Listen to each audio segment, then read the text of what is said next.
Hour, traveler. Pull your coat tight, the wind is biting tonight. Imagine it is December 1st, 1948, a summer morning in Adelaide, but the air feels cold. You are walking along the shoreline of Somerton Beach. The salt stings your eyes, the seagulls are screaming. You see a figure slumped against the seawall, a man, dressed impeccably in a suit and tie despite the heat. He looks peaceful, asleep. But as you draw closer, the illusion shatters. There is no rise and fall of the chest, no breath misting in the air. A half-smoked cigarette rests on his collar, burned out long ago. He has no wallet, no identification, and strangest of all, every single label has been carefully cut from his clothing. Who is he? For 74 years, the world asked that question. We whispered of spies. We dreamed of Cold War assassinations. We built a legend out of a corpse. But legends are often just lies we tell ourselves to hide the sadness of the truth. Tonight, we do not speculate. Tonight, we solve it. Walk with me. The police arrived. They checked his pockets. A used bus ticket, a comb, half a packet of juicy fruit gum.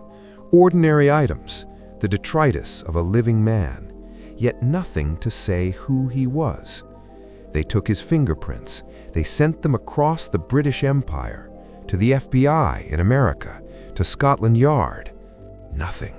It was as if he had dropped from the sky, or perhaps stepped out of a shadow where he never truly existed.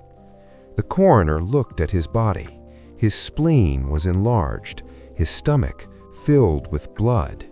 Poison? Almost certainly, but what kind? Digitalis? Strophanthin? Something that leaves no trace?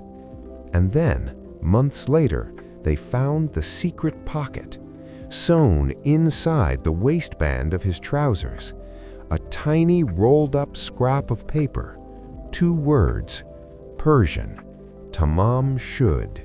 It means, it is ended, or finished. Found torn from the final page of a very specific book, the Rubaiyat of Omar Khayyam, a book of poetry about living for today because death is coming for us all. Traveler, do you feel that chill? That is not the wind. That is the realization that this man knew. He knew he was walking to his end. The police found the book, the exact copy that the scrap was torn from, tossed into the back seat of a car nearby. And on the back cover, faint pencil indentations, a code, YRG-OAB-ABD.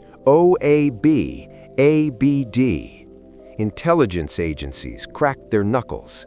Naval intelligence, cipher breakers who had dismantled the Enigma code. They looked at these letters, they sweated over them, and they failed. To this day, the code remains unbroken. Was it a one-time pad, a spy's shorthand, or merely the doodles of a dying mind? Then there was the phone number written next to the code, a number belonging to a nurse, Jessica Thompson. She lived only 400 meters, a quarter of a mile from where the body was found. When police showed her the plaster cast of the dead man's face, she almost fainted. She looked away. She refused to speak his name. She claimed she didn't know him, but her eyes told a story of fear. This is where the legend was born, the spy theory. It made sense, didn't it? The poison, the code, the unlabeled clothes, the connection to a woman who was terrified to speak. It was the perfect Cold War thriller played out on an Australian beach. We wanted him to be a spy. We wanted him to be important, because if he was a spy, his death meant something. But reality is often far more cruel. Years turned into decades. The Somerton Man became a ghost story told around campfires, much like this one. Generations of detectives died without knowing. Flowers were left on a grave marked, "Here lies the unknown man." But the dead do not stay buried forever, not when science holds the shovel. Enter Professor Derek Abbott, a man obsessed, a man who fell in love with the daughter of the nurse, Jessica. He believed the Somerton Man was the father. He needed to know. In 2022, the body was exhumed, but they didn't need the bones. They had something else. A few strands of hair caught in the plaster death mask made 70 years ago. DNA, the blueprint of the soul. They ran it through the databases, the same genealogy webs that caught the Golden State Killer. They built a family tree from the shadows, 4,000 matches, narrowing down, down, down, until there was one name left. Carl Webb, not a Russian spy, not an American agent. Carl Webb was an electrical engineer from Melbourne, born in 1905.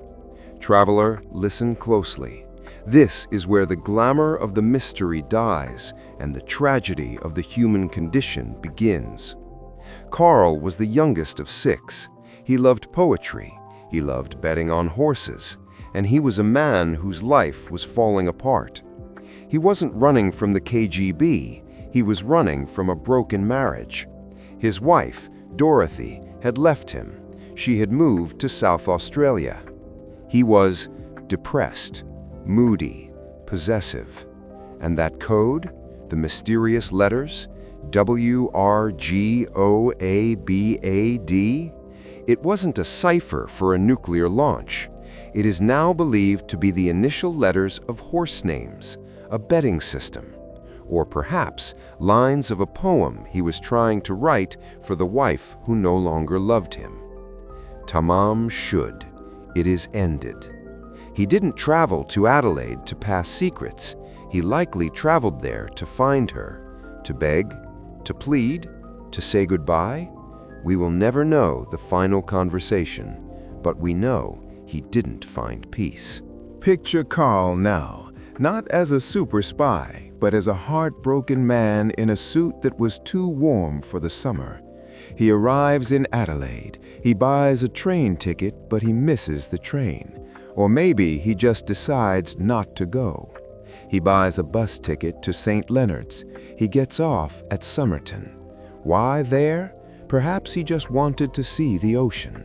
He sits against the seawall. He lights a cigarette. He looks at the horizon where the water meets the sky. He takes the poison. Why? We can't say for sure. Despair is a heavy cloak, traveler. It weighs more than any secret dossier.